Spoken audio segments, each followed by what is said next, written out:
नमस्कार, मेरा नाम है वेद प्रकाश और आप जुड़ चुके हैं राजस्थान दर्पण न्यूज़ के साथ। 2012 से 2022 तक हार्ट अटैक से होने वाली मौतों में 60 से 70% तक की वृद्धि हुई है और इन मौतों में 70% वो लोग हैं जिनकी उम्र 30 से 60 वर्ष के बीच में है। इसी गंभीर विषय पर बात करने के लिए आज हमारे साथ मौजूद हैं डॉक्टर पवन ओला। डॉक्टर साहब, बहुत बहुत धन्यवाद समय देने के लिए और आपका स्वागत है राजस्थान दर्पण न्यूज़ में। धन्यवाद एंड आपका बहुत बहुत आभार कि इस प्लेटफॉर्म के थ्रू मैं लोगों तक कुछ अपनी बातें पहुंचा सकूं और जो हार्ट की बीमारी है उससे संबंधित लोगों को जितना अच्छा हो जागरूक कर सकें इसके माध्यम से, तो बहुत अच्छा रहेगा। बहुत बहुत धन्यवाद सर। सबसे पहला मेरा सवाल है कि हमारा जो हार्ट है, दिल जो है, वो कमज़ोर क्यों होता जा रहा है? देखिए, हार्ट कमज़ोर क्यों होता जा रहा है उसके मल्टीपल फैक्टर्स हैं, बहुत सारे रीज़न हैं उसके। और आजकल की जो लाइफस्टाइल है, जो दिनचर्या है, जो स्ट्रेसफुल एनवायरनमेंट है, उसमें सबसे इम्पोर्टेंट अपना लैक ऑफ एक्सरसाइज है, अपने स्वास्थ्य पे ध्यान नहीं देना है, मोटापा है, हेल्दी लाइफस्टाइल नहीं अपनाना है, एक्सरसाइज प्रॉपर नहीं करना है, ये सबसे इम्पोर्टेंट है। और दूसरे फैक्टर हैं जो diabetes, blood pressure, family history, वो तो हैं ही हैं, लेकिन जो अपने आप पे ध्यान नहीं दे पा रहे हैं कहीं ना कहीं, तो इससे युवाओं में हार्ट अटैक की बीमारियां काफ़ी बढ़ी हैं।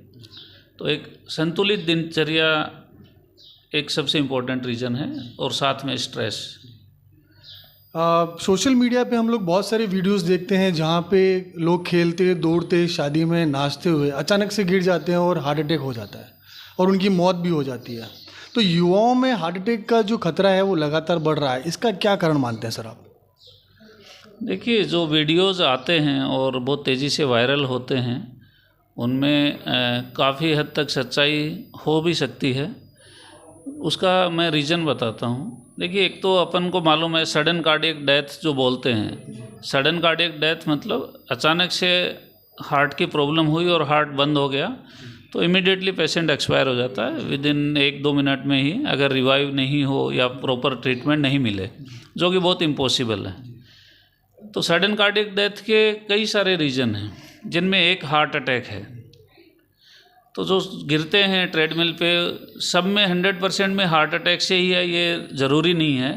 कुछ ऐसी बीमारियां भी होती हैं हार्ट की, जैसे जेनेटिकली जन्मजात वंशानुगत बीमारियां होती हैं, जिनमें हार्ट एक तरह से मोटा होता है। जो इलेक्ट्रिकल सिस्टम है हार्ट का, वो प्रॉपर वर्क नहीं करता, जिसको VTVF बोलते हैं, अरिथमियाज बोलते हैं। तो कुछ पेशेंट ऐसे होते हैं जो उसके प्रीडिस्पोज रहते हैं, किसी कारण से हार्ट में अचानक धड़कन अनियमित हो गई, जिसको DC शॉक या बिजली का झटका, उसी से रिवर्ट किया जाता है। तो ऐसे काफ़ी सारे रीज़न होते हैं। एक कॉमन सी बीमारी है हाइपरट्रोफिक कार्डियोमायोपैथी बोलते हैं, हार्ट मोटा हो जाता है। ये यंग एथलीट्स में जो डिजीज़ का heart attack, sudden cardiac death का सबसे इम्पोर्टेंट रीज़न वो होता है। तो हाँ, हार्ट अटैक भी एक रीज़न है और उसके अलावा भी कुछ हार्ट की ऐसी बीमारियां होती हैं, किसी कारण से हार्ट वीक होता है, हार्ट की पंपिंग वीक होती है, जिसमें हार्ट फेल बोलते हैं अपन। वो पेशेंट भी सडनली इस कंडीशन में पहुंच सकते हैं। उनका भी रीज़न या तो हार्ट का पंप फेल होना या अरिथमियाज होना, इलेक्ट्रिकल सिस्टम प्रॉपर वर्क नहीं करना, अचानक से धड़कन 200, 300, 400 पहुंच जाती है, BP सडनली 0 होता है और पेशेंट बेहोश हो जाता है। कोविड-19 के बाद भी ऐसा लोगों का मानना है कि हार्ट से रिलेटेड प्रॉब्लम्स जो हैं वो लगातार बढ़ रही है। क्या कोविड-19 और हार्ट अटैक का कोई कनेक्शन है सर? जी बिल्कुल। हमने जो देखा, जो इमीडिएट पोस्ट कोविड टाइम था, मान लें 1920 के एंड में या 21st के फर्स्ट हाफ में, उसमें हार्ट की बीमारियां काफ़ी बढ़ी हैं। और उसका सिंपल रीज़न यही था कि जो कोविड वायरस इन्फेक्शन है वो कॉमनली लंग्स को इफ़ेक्ट करता था, लेकिन वो एक जनरल पूरी बॉडी को कहीं ना कहीं हर तरीके से इफ़ेक्ट कर सकता था। हाँ, लंग्स ज़्यादा इफ़ेक्ट हुए हैं। उसमें क्या होता था कि जो अपनी ब्लड वेसल्स होती हैं, खून की जो नसें होती हैं, उसमें इन्फ्लेमेशन हो जाता है। इन्फ्लेमेशन मतलब सूजन आ जाती है। तो उसकी जो अंदर की जो लेयर है ब्लड वेसल्स की वो काफ़ी वीक हो जाती है इन्फ्लेमेशन से, और थोड़ी सी भी चोट लगने से वहाँ पे इमीडिएटली क्लॉट बनते हैं। तो आपने देखा होगा कि खून पतला करने की दवाइयाँ, इंजेक्शन खूब दिए जाते थे इसमें, और वो सही भी था। तो क्लॉट बनने की टेंडेंसी पूरी बॉडी में कहीं भी हो सकती है, बेशक वो हार्ट की नसें हों, लंग्स की नसें हों। कई बार पेशेंट हमारे पास आते हैं हाथ की नस में अचानक क्लॉट हो गया, पैर की नस में हो गया, ब्रेन में हो गया। तो क्योंकि लंग्स में बहुत कॉमन था, डायरेक्ट इन्फेक्शन लंग्स का ही था, तो इसलिए वो एक ज़्यादा पिकअप थी चीज़ें। लेकिन धीरे धीरे स्टडीज़ की, हमने पेशेंट्स देखे, अपने फॉलोअप्स देखे, तो उसमें पाया गया कि जो पेशेंट कोविड का कहीं ना कहीं उनसे था इंटरेक्शन, पॉजिटिव थे या फैमिली में कोई पॉजिटिव है या कोई भी रीज़न रहा हो, या सिम्टम वैसे आए हों, भले ही कोविड नेगेटिव भी हों, तो उनमें जो इन्फ्लेमेटरी कंडीशंस थी वो ज़्यादा थी कहीं ना कहीं, और उसी के कारण हार्ट अटैक के वो भी बढ़े हैं। सेकंड एक दूसरा रीज़न भी है, जैसे कोविड में प्रॉपर फॉलोअप हमारे पास नहीं हुए थे पेशेंट्स के, और पेशेंट बहुत लेट प्रेजेंट किया था। जैसे कोई पेशेंट बेचारा गांव में है, बस ही नहीं चल रही, सुविधाएं नहीं, उसको मालूम नहीं कि हॉस्पिटल खुला है कि नहीं खुला, तो ऐसे पेशेंट भी क्या होता है कि हार्ट अटैक का टाइम पे इलाज नहीं मिला, तो कहीं ना कहीं आगे चल के वो इफ़ेक्ट हुआ, हार्ट की पंपिंग वीक हो गई या दूसरे काफ़ी सारे रीज़न। तो मल्टीपल रीजन्स थे। हाँ, डायरेक्टली कोविड ने भी हार्ट अटैक को बढ़ाया था, और उसका रीज़न मैंने आपको बताया। ऐसे कुछ साइन और सिम्टम्स हमारी बॉडी हमें देती है कि हमें डायग्नोस करना चाहिए हमारे हार्ट को कि कोई ऐसी बीमारी तो हमारे शरीर में नहीं आ गई है। उसके लिए कोई ऐसे साइन और सिम्टम आप बता सकते हैं डॉक्टर साहब, जिनके लिए लोगों को जागरूक होना चाहिए? जी बिल्कुल, ये बहुत ही इम्पोर्टेंट भी है, जनरल आम जनता के लिए भी बहुत ज़रूरी है। देखिए, जब भी हार्ट अटैक होता है बॉडी कोई ना कोई साइन देता है। भगवान ने बहुत अच्छा सिस्टम बनाया हुआ है। हार्ट की प्रॉब्लम अगर होती है, देखिए जो एक टिपिकल इमेज है अपन लोगों में कि अचानक से दर्द होगा हार्ट का और आदमी पकड़ के ऐसे फ़ोटो दिखाते हैं, वैसा होता है, लेकिन बहुत लेस देन हाफ 50% पेशेंट में ही होता है ऐसा। काफ़ी सारे मरीज़ हैं, जैसे ओल्ड एज हैं या डायबिटीज़ वाले पेशेंट हैं, उनमें कई बार टिपिकल पेन नहीं होता है। उनमें क्या होगा कि अनएक्सप्लेन्ड सांस फूलती है। पेशेंट कहते हैं साहब अचानक से सांस फूलने लग गई मेरी। एक तो सांस फूलना वो है कि अपने को आदत नहीं, और अपने को कोई कहे कि 2 किलोमीटर दौड़ लो, तो वो नेचुरल है। लेकिन कोई आदमी 5 किलोमीटर डेली घूमता है और कहता है साहब पिछले 15 दिन से मेरे को आधा किलोमीटर भी नहीं चल पाता हूँ, मेरे को रुकना पड़ता है, सांस फूलने लग जाता है, दम घुटता है, छाती में भारीपन लगता है, ठंडे पसीने आते हैं, तो ये एक indirect sign of heart attack है। इसको अपन एंजाइनल इक्विवेलेंट बोलते हैं। एंजाइना मतलब चेस्ट पेन, और बाकी सारे सिम्टम एंजाइनल इक्विवेलेंट होते हैं। ये जो पेन भारीपन होता है, ये जबड़े में जा सकता है, बाजू में आ सकता है। और एक मोस्ट कॉमन जो मिस्टेक ज़्यादातर होती है वो ये होती है कि पेशेंट समझता है कि गैस का दर्द है, और ज़्यादातर मरीज़ यही सोचते हैं कि साहब मेरे तो गैस का दर्द है, हमेशा होता था और इस बार भी यही है, हार्ट अटैक कैसे हो गया। तो एक थोड़ा सा ये ध्यान देने की बात है, जब भी ये हार्ट अटैक होगा तो गैस जैसा लग सकता है, लेकिन साथ में दूसरे सिम्टम भी आएंगे। उसको जैसा मैंने बताया, पसीना आ गया, पिछले 10 दिन को देखेंगे तो वो समझ पाएंगे कि हाँ कुछ ना कुछ मेरी रेगुलर एक्टिविटीज़ हैं वो कम हो गई हैं। या जो गैस का दर्द है वो अलग टाइप का है, यहाँ पे घुटन, और जैसा किसी ने गला दबा दिया हो, वज़न छाती पे बहुत भारी वज़न रख दिया हो, उसमें कोई लोकलाइज पेन नहीं होता है, डिफ्यूज काइंड ऑफ पेन होता है, सफोकेशन होता है एक तरह से। तो कुछ ऐसे सिम्टम्स हैं, काफ़ी बार पेशेंट मिस भी कर जाते हैं। लेकिन जब भी अपने को डाउट हो तो एक सिंपल ECG टेस्ट होता है, जो कहीं भी हर गली मोहल्ले में अवेलेबल है और 150 रुपये में हो जाता है। ECG बहुत ही इजीली अवेलेबल, बहुत ही इम्पोर्टेंट डायग्नोस्टिक इन्वेस्टिगेशन है। अगर आपको कोई भी सजेस्ट करता है कि आपको थोड़ी प्रॉब्लम लग रही है तो एक ECG करा लें। बेशक वो गैस का ही दर्द हो तो ECG कराने में कोई नुकसान नहीं है, बट हाँ ECG में अगर हार्ट की प्रॉब्लम है और टाइम पे पकड़ में आ गई तो वो आपकी जान बचा सकता है। इसके अलावा डॉक्टर साहब, जैसे बहुत सी बार होता है कि आदमी को हार्ट अटैक आ गया है, तो उस वक्त वो क्या फील करता है, क्या साइंस होते हैं कि उसे तुरंत जो है हॉस्पिटल या मेडिकल फैसिलिटी की तरफ जाना चाहिए? जी, जैसा मैंने बताया कि जो सिम्टम हैं अनयूजुअल फीलिंग है। देखिए टिपिकल चेस्ट पेन हुआ, पेशेंट को पसीने आ गए, BP लो हो गया तो चक्कर आ गए, उस कंडीशन में तो ऑब्वियसली आपको जाना ही है। अगर माइल्ड सिम्टम्स भी आ रहे हैं तो जैसा मैंने बताया कि ईसीजी आप करवा सकते हैं। ईसीजी आप कंसल्ट करेंगे, ज़रूरी नहीं आप कार्डियोलॉजिस्ट के पास ही जाएं, फिजिशियन या जनरल प्रैक्टिशनर हों उनको ईसीजी दिखाएं। कुछ अबनॉर्मलिटी होती है तो वो आगे रेफ़र करते हैं। अगर क्लियर कट हार्ट अटैक है तो ज़्यादातर केसेस में ईसीजी में आ जाता है। कुछ ब्लड टेस्ट हैं जो विदिन 1-2 घंटे में पॉजिटिव आ जाते हैं, इजीली अवेलेबल हैं, ज़्यादातर हॉस्पिटल्स में होते हैं, इमरजेंसी में हो जाते हैं। तीसरा, अगर अपने को डाउट है और ये टेस्ट भी नेगेटिव हैं तो भी अपने को 5 दिन 10 दिन बाद में एक बार कंसल्ट ज़रूर करना चाहिए। जो अपन फर्दर इको हो गया, लिपिड प्रोफाइल करा लें। किसी को फैमिली हिस्ट्री है, डायबिटीज़, शुगर है, ब्लड प्रेशर है, तो उनको खास करके अपना एक एटलीस्ट 40 ईयर के बाद में तो एक बार ईयरली या 2 साल में एक बार हार्ट का इको, कोलेस्ट्रॉल, टीएमटी, ट्रेडमिल जो करते हैं वो सब करवा लेना चाहिए। तो ये बहुत ज़रूरी है। अगर आपको किसी भी प्रकार की ऐसी साइंस मिल रहे हैं बॉडी में तो आपको डेफिनेटली किसी डॉक्टर को दिखा के और डायग्नोस करवाना चाहिए। इसके अलावा डॉक्टर साहब, जैसे आपने ट्रेडमिल का जिक्र किया, तो जिम जाने वाले, ट्रेडमिल पे दौड़ने वाले बहुत से लोगों में इस तरह की प्रॉब्लम्स देखी गई है, तो उनको क्या प्रिकॉशंस रखने चाहिए जिम जाने से पहले? देखिए, एक तो जो भी जिम जाते हैं या हैवी एक्सरसाइज करते हैं उनमें जैसा मैंने बताया उससे ब्लड सर्कुलेशन बहुत फास्ट होता है और एक तरह का बॉडी को स्ट्रेस है। और कोविड के बाद जो बताया ना एक्सरसाइज के दौरान हो गया होगा, उसका वही रीज़न है कि इन्फ्लेम्ड ब्लड वेसल हैं। थोड़ा सा भी ट्रॉमा हुआ, ब्लड फ्लो टर्बुलेंट हुआ तो क्लॉटिंग की संभावना बढ़ गई। एक तो ये रीज़न है। दूसरा रीज़न जो मैंने बताया कि एक बेसिक अपने को 2D को करवा के अपन ये पता लगा सकते हैं कोई जन्मजात ऐसी कोई हार्ट में अबनॉर्मेलिटी तो नहीं है। जैसा एक हाइपरट्रोफिक कार्डियोमायोपैथी बताया, यंग पेशेंट्स होते हैं उनमें वही ज़्यादा एक इम्पोर्टेंट रीज़न है सडन कार्डियक डेथ का। दूसरा, कई बार वाल्वुलर हार्ट डिजीज़ होती है, उनमें भी सडनली होता है, पर इतना सडन नहीं होता, उसमें सांस ज़्यादा फूलता है और वो सारी चीज़ें हैं।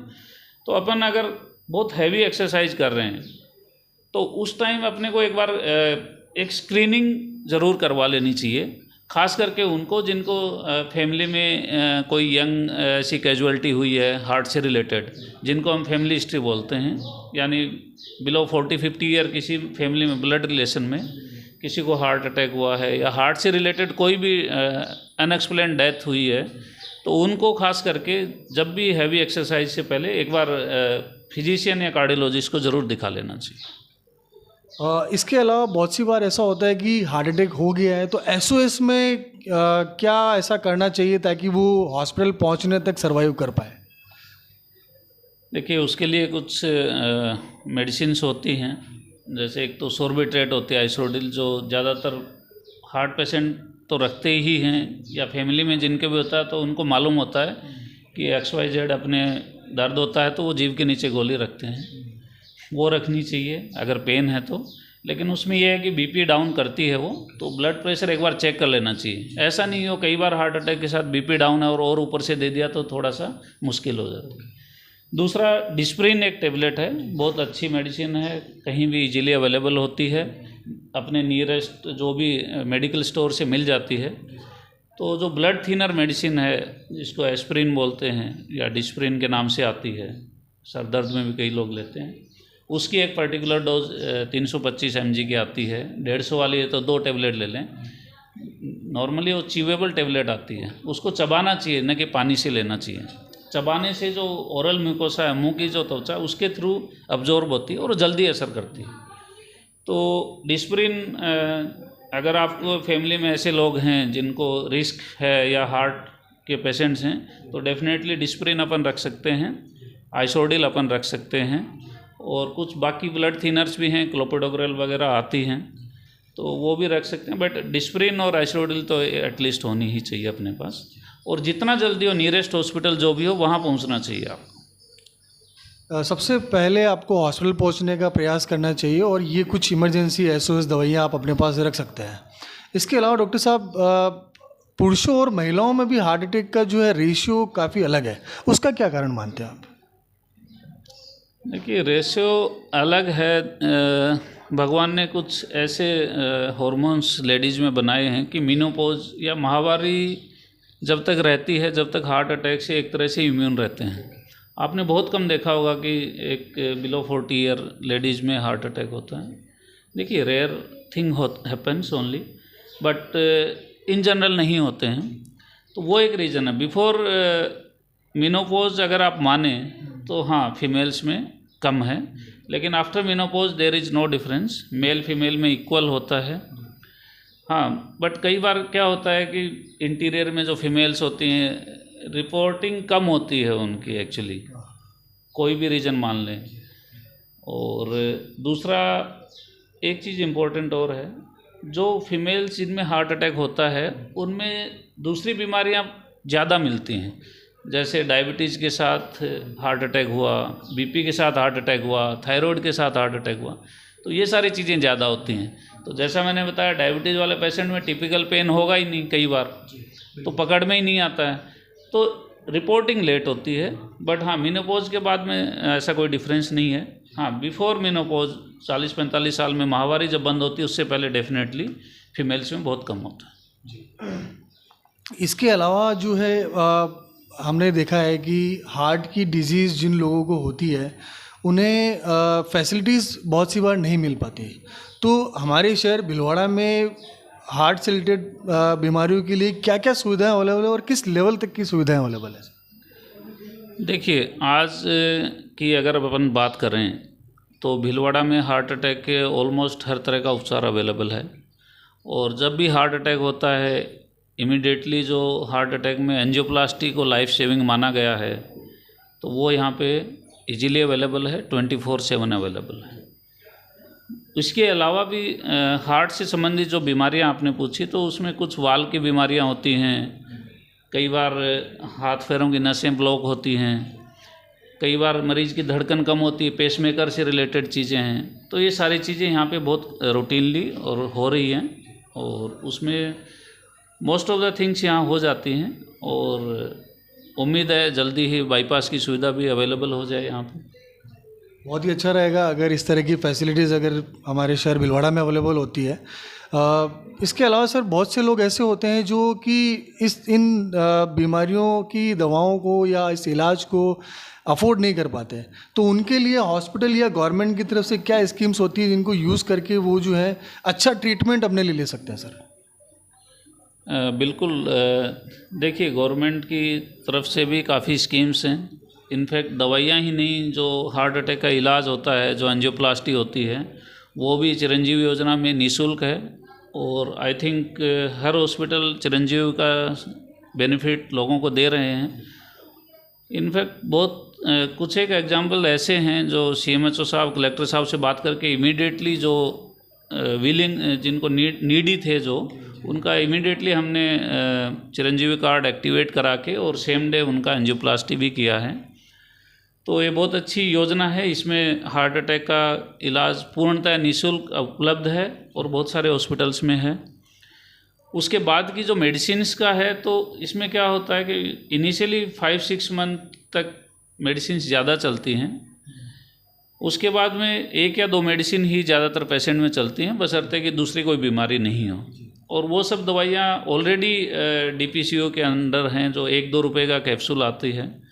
तो मेरे हिसाब से उसमें कोई अफोर्डेबिलिटी का ऐसा इश्यू नहीं है। उसके बावजूद भी सरकार ने सरकारी अस्पतालों में निःशुल्क दवा योजना जो उपलब्ध करा रखी है उसमें भी ऑलमोस्ट सारी दवाइयाँ उपलब्ध हैं, तो पेशेंट वहाँ से ले सकते हैं।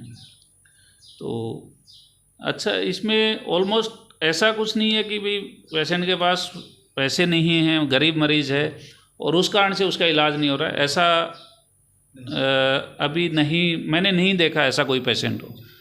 और उसके बावजूद भी देखिए भीलवाड़ा का प्राइवेट सेटअप भी बहुत अच्छा है। इनफैक्ट हमने कई बार ऐसे गरीब मरीज है जिनका निःशुल्क इलाज किया है, बेचारे उसके बाद इतना समय भी नहीं था और न उसको मालूम था कि चिरंजीवी योजना क्या है।